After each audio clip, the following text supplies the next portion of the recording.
¿Qué significa realmente buscar a Dios? ¿Es repetir una oración, cumplir un ritual o asistir a un lugar, o es algo mucho más profundo que nace desde el interior? ¿Está tu corazón verdaderamente preparado para encontrarse con Él? El capítulo 30 de Segunda de Crónicas nos confronta desde el inicio con una verdad incómoda pero necesaria. No todos buscan a Dios de la misma manera, y no todos están dispuestos a preparar su corazón para hacerlo. Buscar a Dios no es automático, no es mecánico, y mucho menos superficial. Es una decisión interna que precede a cualquier acto externo. Israel llevaba años espiritualmente dividido, debilitado y distante. El culto había sido abandonado, la Pascua olvidada y el corazón del pueblo disperso. Aún así, Dios no comienza con juicio inmediato. Comienza con un llamado que no apela a la perfección, sino a la disposición del corazón. Aquí aparece el eje central del capítulo. La restauración espiritual no comienza en el templo, comienza en el corazón. Antes de sacrificios, antes de celebraciones, antes de obediencias visibles, debe haber una preparación interior. Porque Dios no responde primero a la forma, responde a la intención. Este pasaje nos obliga a examinarnos con honestidad. ¿Buscamos a Dios por costumbre o por convicción? ¿Nos acercamos a Él por necesidad momentánea o por un deseo genuino de comunión? ¿Estamos dispuestos a dejar atrás lo que nos aleja de Él para volver de verdad? La historia que se desarrolla aquí no trata simplemente de una Pascua celebrada fuera de tiempo. Trata de corazones que deciden volver, aun cuando el contexto es desfavorable, aun cuando el pasado pesa y aun cuando no todo está en orden. Dios no está esperando que todo esté perfecto para ser buscado. Está esperando corazones dispuestos, corazones que reconozcan su condición, que se humillen y que decidan regresar. Porque cuando el corazón se prepara, Dios responde. Esta introducción establece el tono de todo el capítulo. No se trata de religión restaurada, sino de relación renovada. No se trata de cumplir una fecha, sino de volver a Dios con sinceridad. Después de establecer que todo comienza en el corazón, el texto nos muestra quién da el primer paso visible: el rey Ezequías. Y esto no es un detalle menor. En tiempos de decadencia espiritual, alguien debe atreverse a romper la inercia. La restauración no comienza cuando el pueblo cambia, sino cuando alguien decide obedecer a Dios, aun cuando la mayoría no lo hace. Ezequías no espera que el ambiente sea favorable. No espera unanimidad ni condiciones ideales. Él entiende algo esencial. Cuando Dios llama, la obediencia no se posterga. Por eso toma la iniciativa y envía cartas a todo Israel y Judá, incluso a las tribus que estaban espiritualmente dispersas y políticamente divididas. Este acto revela el corazón del rey. Ezequías no gobierna solo con autoridad política. Gobierna con responsabilidad espiritual. No convoca una celebración nacional para fortalecer su imagen, sino para llamar al pueblo a volver a Dios. Su liderazgo nace del deseo de restauración, no del control. El contenido del llamado es claro y directo: volver al Señor, no endurecer el corazón, no repetir los errores del pasado. Ezequías no maquilla la realidad. Reconoce que el alejamiento de Dios trajo ruina, pero también proclama una esperanza firme: si el pueblo se vuelve al Señor, Él se volverá a ellos. Esto revela una verdad poderosa del carácter de Dios. Dios siempre deja abierta la puerta del regreso. Aquí aparece un contraste fuerte: el pasado marcado por infidelidad y el presente lleno de oportunidad. El llamado de Ezequías se convierte en un punto de decisión. No obliga a nadie, pero confronta a todos. Buscar a Dios es una invitación, no una imposición. Este pasaje nos confronta hoy de manera directa. ¿Estamos esperando que otros cambien para volver a Dios? ¿O estamos dispuestos a dar el primer paso? ¿Usamos nuestra influencia para llamar a la restauración o para mantener la comodidad?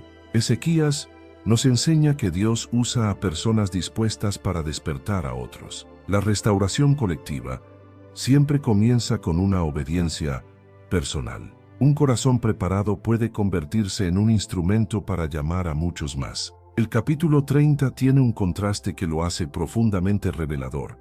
Dios está llamando a un pueblo que no está bien, no está llamando a una nación en su mejor momento, sino a una nación marcada por ruina, descuido y consecuencias acumuladas. Ezequías envía cartas por todo Israel y Judá, llegando incluso a lugares donde la fe estaba apagada y la esperanza debilitada. Esto significa que el llamado de Dios no se limita a quienes se han portado bien. Dios llama precisamente en medio del desorden, porque su objetivo no es premiar la perfección, sino rescatar el corazón. El estado espiritual del pueblo era grave. Habían abandonado la adoración, se habían contaminado con idolatría y habían vivido bajo generaciones de decisiones equivocadas. La Pascua, símbolo central de identidad y liberación, había quedado olvidada como si ya no tuviera valor. Y sin embargo la invitación llega igual. Aquí se revela una verdad que sostiene a cualquiera que se sienta lejos. Dios no espera a que estés listo para llamarte. Te llama para que vuelvas. La gracia no aparece después del arrepentimiento. Muchas veces aparece antes, como una luz que despierta la conciencia y abre el camino de regreso. Ezequías no presenta un llamado basado en culpa fría, sino en esperanza. Vuélvanse al Señor, y Él se volverá a ustedes. Esa frase revela el corazón del pacto. Dios no es un Dios que disfruta cerrando puertas. Su deseo es restaurar. Este punto confronta una mentira común. Ya es demasiado tarde. El capítulo muestra que aun cuando el daño es real, Dios todavía llama. Aun cuando las consecuencias pesan, hay una oportunidad para retornar. Aun cuando el corazón está endurecido, el llamado sigue vigente. Este pasaje nos confronta hoy con fuerza. ¿Creemos que Dios llama solo a los bien espirituales? ¿O entendemos que Dios llama precisamente a los que necesitan volver? La invitación de 2 de Crónicas 30 no es un anuncio de condena, es un anuncio de misericordia extendida. Y eso lo cambia todo. El pueblo no es convocado para ser humillado públicamente, sino para ser restaurado delante de Dios. Cuando la invitación llega, el texto muestra una realidad inevitable. No todos responden con humildad. Algunos leen el mensaje, escuchan el llamado, y en vez de arrepentirse, se burlan. Esta reacción es impactante porque revela algo profundo. El problema no era falta de información, sino dureza de corazón. El llamado era claro. La puerta estaba abierta. La oportunidad era real, pero muchos prefirieron proteger su orgullo antes que rendirse a Dios. La burla en la Biblia nunca es un simple chiste. Es una expresión de resistencia espiritual. Es el lenguaje del corazón que no quiere ser confrontado. Porque volver a Dios significa reconocer errores, admitir que se estaba lejos, humillarse, y eso hiere el ego de quien se acostumbró a vivir sin rendición. Aquí se revela una verdad dolorosa. Hay personas que prefieren reírse antes que arrepentirse, porque el arrepentimiento requiere cambio real, y el cambio cuesta. Cuesta abandonar lo cómodo, cuesta dejar hábitos, cuesta renunciar a la autosuficiencia. Este pasaje también muestra que el llamado de Dios no siempre será recibido con aplausos, incluso cuando es un llamado de misericordia. La gracia puede ser despreciada cuando el corazón está endurecido. Por eso la Escritura insiste tanto en no endurecer el corazón cuando Dios habla. La burla es también un mecanismo de defensa. Cuando alguien no quiere volver, ridiculiza la invitación para no enfrentar lo que esa invitación despierta por dentro. No es solo rechazo externo, es resistencia interna. Esto nos confronta directamente. ¿Cómo reaccionamos cuando Dios nos llama a cambiar? ¿Nos humillamos o buscamos excusas? ¿Nos quebrantamos o nos defendemos con indiferencia? La burla es peligrosa porque anestesia la conciencia. La persona se acostumbra a despreciar lo santo y con el tiempo deja de sentir convicción. Por eso este capítulo muestra que la restauración no es automática, depende de cómo responde el corazón. Pero el relato no se queda en el rechazo. En medio de la burla aparece una luz. Algunos sí se humillaron, algunos sí escucharon, algunos sí decidieron preparar su corazón. Aunque muchos se burlaron, el capítulo muestra un contraste precioso. No todos rechazaron el llamado. En medio del desprecio, Hubo quienes respondieron con la actitud que Dios siempre busca: humillación. LinkedIn is pretty great at a lot of things, like helping you tap into the latest trends and insights in your field. We cannot stop your coworker from tapping her pencil. LinkedIn can help you find new jobs that align with your career goals. We cannot help you find the source of that weird smell in the office fridge. Ew. And while we can't stop your coworkers from bringing their hobbies into the office, LinkedIn can help you bring your career to the next level. LinkedIn is the network that works for you. El texto deja claro que algunos, especialmente de ciertas regiones, se humillaron y vinieron a Jerusalén. Ese detalle es poderoso porque revela que el avivamiento no empieza con multitudes, empieza con corazones rendidos. Dios no mide la restauración por cantidad, sino por sinceridad. Humillarse aquí no significa sentir culpa pasajera, significa reconocer el estado real del corazón y decidir volver. Es un acto de rendición, dejar de justificarse, dejar de resistirse, dejar de jugar con lo santo. Los que se humillaron entendieron que la invitación no era una amenaza, sino una oportunidad. Este punto revela una verdad fundamental: la puerta del regreso siempre está abierta, pero solo entra el que decide dejar el orgullo afuera. Estos hombres y familias caminaron hacia Jerusalén en un contexto donde otros se reían. Eso significa que su obediencia no fue cómoda. Volver a Dios a veces implica ir contra la corriente, aceptar ser señalado, soportar críticas. Pero quienes se humillan entienden algo: vale más la presencia de Dios que la aprobación de los hombres. También aparece una expresión clave: Dios dio un solo corazón al pueblo que respondió. Esto muestra que la restauración no es solo individual, produce unidad. Cuando el corazón se humilla, las divisiones comienzan a perder fuerza.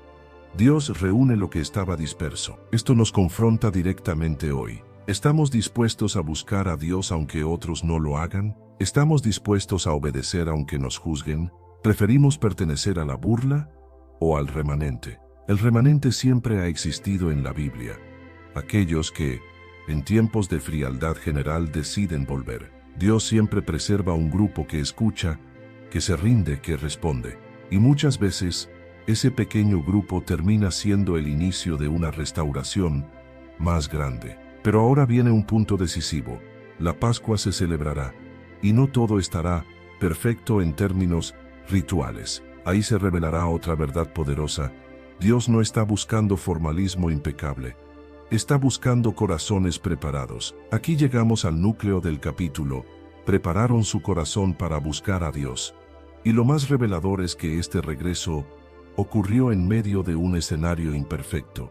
La Pascua se celebró, sí, pero el texto muestra que no todo estaba en regla como debía ser. Había gente que no se había purificado según lo establecido, y aún así participó. Esto podría parecer un problema serio, y lo era. Pero el capítulo no se queda en la falla externa, se enfoca en algo más profundo: la disposición interna.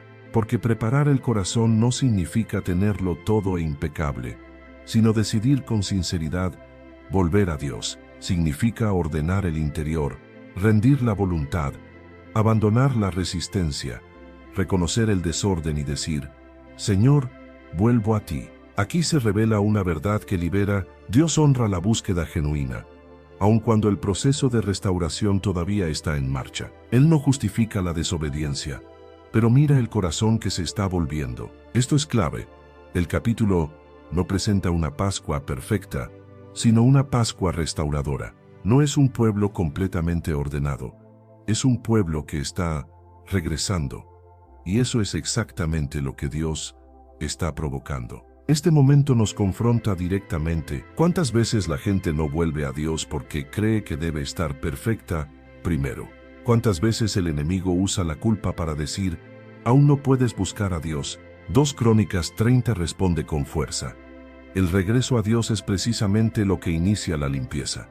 La búsqueda sincera abre la puerta a la restauración progresiva. El corazón preparado se ve en acciones concretas: ir a Jerusalén, aceptar el llamado, participar, dejar la burla, humillarse. El corazón preparado no es teoría, es decisión. Y esa decisión mueve el rumbo de una vida. Pero este punto del relato se vuelve aún más poderoso porque Ezequías no ignora la imperfección del pueblo. Él la ve y hace lo correcto, intercede. Y ahí se revela el rostro misericordioso de Dios. Cuando la Pascua comienza y queda en evidencia que muchos no estaban ritualmente preparados como la ley indicaba, surge un momento decisivo. Aquí se revela si la restauración será detenida por la imperfección o sostenida por la misericordia. Ezequías no ignora la situación, no la justifica. LifeLock, how can I help? The IRS said I filed my return, But I haven't. 1 in 4 tax-paying Americans has paid the price of identity fraud. what do I do? My refund, though. I'm freaking out. Don't worry, I can fix this. LifeLock fixes identity theft guaranteed and gets your money back with up to $3 million in coverage. I'm so relieved. No problem. I'll be with you every step of the way. 1 in 4 was a fraud-paying American. Not anymore. Save up to 40% your first year. Visit LifeLock.com/podcast. Terms apply. Ni la encubre, la reconoce, pero en lugar de excluir al pueblo o cancelar la celebración, hace lo que un líder espiritual verdadero siempre hace: intercede. La oración de Ezequías es breve, pero profundamente reveladora. El Señor, que es bueno, perdone a todo aquel que ha preparado su corazón para buscar a Dios. Esta frase contiene una teología completa del arrepentimiento y la gracia. Ezequías no apela a la perfección del pueblo, apela al carácter de Dios. No dice, perdona porque cumplieron todo, sino perdona porque han preparado su corazón. Aquí se revela una verdad fundamental: la misericordia de Dios responde a la sinceridad del corazón, no a la impecabilidad del ritual. Dios no está rebajando su santidad, está manifestando su gracia. Él sabe que el pueblo está en proceso, y ese proceso comenzó con un corazón que decidió volver. La ley señalaba el ideal, pero la misericordia abría el camino para llegar a él, y el texto es claro y contundente. Dios oyó a Ezequías y sanó al pueblo.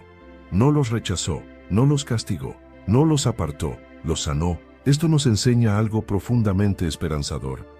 Dios no solo perdona, también restaura lo que estaba enfermo por el pecado y el alejamiento. La sanidad aquí no es solo física, es espiritual, comunitaria, relacional. Este momento confronta una mentalidad muy común, la idea de que Dios solo se acerca cuando todo está bien. El capítulo muestra lo contrario. Dios se acerca cuando el corazón se vuelve, aun si el proceso no ha terminado. También revela el poder de la intercesión. Ezequías se coloca entre la debilidad del pueblo y la misericordia de Dios. Su oración no es arrogante, es confiada.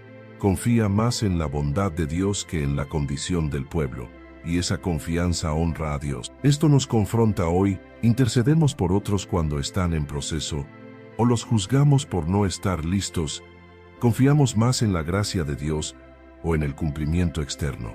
La respuesta de Dios confirma el mensaje central del capítulo. Cuando el corazón se prepara para buscar a Dios, Él responde con perdón y sanidad.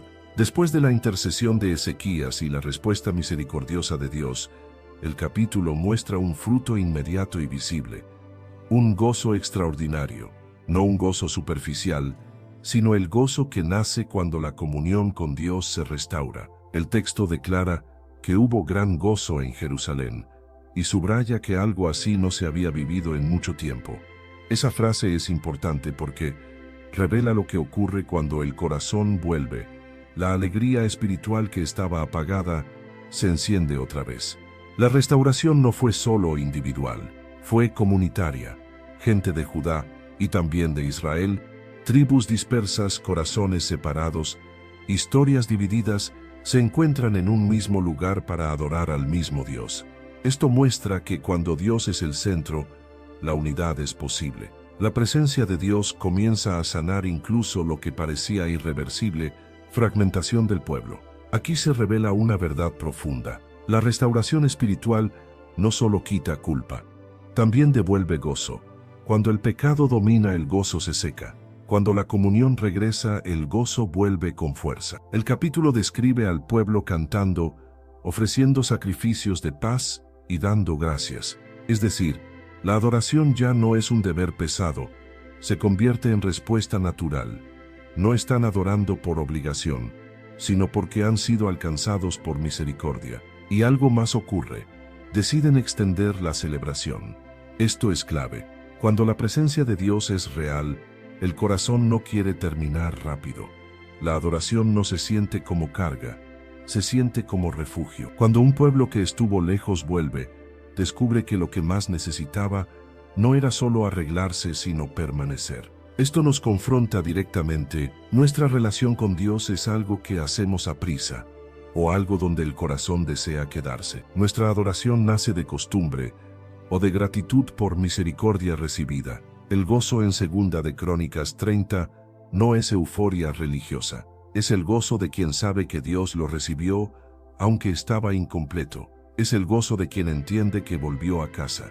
Es el gozo del perdonado, del restaurado, del sanado. Pero el capítulo no termina en emoción, termina en fruto, porque cuando la restauración es real, produce transformación visible. La alegría no se queda en Jerusalén como un recuerdo, se convierte en acciones concretas contra la idolatría. El capítulo deja claro que lo que ocurrió en Jerusalén no fue una experiencia aislada ni emocional. La restauración verdadera siempre produce consecuencias visibles. Cuando el corazón vuelve a Dios, la vida comienza a ordenarse. Por eso, después de la celebración, el texto muestra una respuesta contundente. El pueblo sale a destruir los ídolos. Esto es clave. La adoración auténtica no termina en el canto, continúa en las decisiones. El mismo pueblo que antes se burlaba o vivía indiferente, ahora actúa con convicción. Derriban altares, quiebran imágenes y limpian la tierra, no porque alguien los obligue, sino porque el corazón transformado ya no tolera lo que antes aceptaba. Aquí se revela una verdad esencial. El avivamiento genuino no se mide por la emoción del momento, sino por la transformación que permanece. Cuando Dios es buscado de verdad, el pecado pierde atractivo y la idolatría deja de tener lugar. Este punto también muestra que la restauración no es solo interna, sino pública. Lo que antes dominaba la cultura ahora es confrontado. La búsqueda sincera de Dios siempre impacta el entorno. No se queda en lo privado, altera la forma de vivir. Esto nos confronta directamente. Nuestra búsqueda de Dios produce cambios reales, o solo momentos espirituales. Hay cosas que siguen en pie en nuestra vida que deberían ser derribadas. El pueblo no destruye ídolos para demostrar algo, sino porque ya no los necesita. Cuando Dios ocupa el centro, lo falso cae por su propio peso. La obediencia deja de ser forzada y se vuelve natural. Este pasaje nos enseña que Dios honra a los que preparan su corazón, no solo con gozo sino con una vida transformada. La restauración no fue superficial, fue profunda, y eso prepara el terreno para el cierre del capítulo, donde se resume todo el mensaje en una verdad eterna. En la siguiente parte cerraremos este estudio con una conclusión que atraviesa generaciones. Dios responde a quienes preparan su corazón para buscarlo, y sigue haciéndolo hoy. En 2 de Crónicas 30 no es solo el relato de una Pascua celebrada fuera de tiempo, es la historia de corazones que decidieron volver, aun cuando el contexto era adverso, aun cuando el pasado estaba marcado por fracaso, aun cuando no todo estaba en orden. El mensaje final es claro y profundamente esperanzador. Dios no busca perfección, busca disposición, no busca rituales impecables, busca corazones preparados. No espera que todo esté arreglado, espera que el corazón se rinda. Ezequías entendió algo que sigue siendo verdad hoy. Cuando el corazón se prepara para buscar a Dios, Dios responde con misericordia, perdón, sanidad y gozo. El cielo no permanece en silencio frente a un corazón sincero. Este capítulo nos deja preguntas que no se pueden evadir. ¿Estamos dispuestos a humillarnos cuando Dios nos llama? ¿Estamos dispuestos a volver aunque otros se burlen? ¿Estamos dispuestos a dejar ídolos cuando Dios restaura? La restauración no comenzó con multitudes, comenzó con decisiones, no comenzó con perfección, comenzó con rendición. Y cuando eso ocurrió, Dios hizo lo que siempre hace, respondió. Hoy el llamado sigue vigente. El mismo Dios que oyó a Ezequías sigue escuchando. El mismo Dios que perdonó sigue perdonando. El mismo Dios que restauró sigue restaurando. Ellos prepararon su corazón para buscar a Dios. ¿Y tú? Si buscas crecer en tu conocimiento de la palabra de Dios, y profundizar en tus estudios bíblicos, te invitamos a suscribirte a nuestro canal Sabiduría Bíblica. Aquí encontrarás reflexiones profundas, estudios bíblicos detallados y enseñanzas para fortalecer tu fe. No olvides darle clic a la campanita para no perderte ningún contenido, y si este mensaje ha sido de bendición para ti, compártelo con otros para que también puedan crecer espiritualmente. Únete a nuestra comunidad y sigue avanzando en tu caminar con Dios.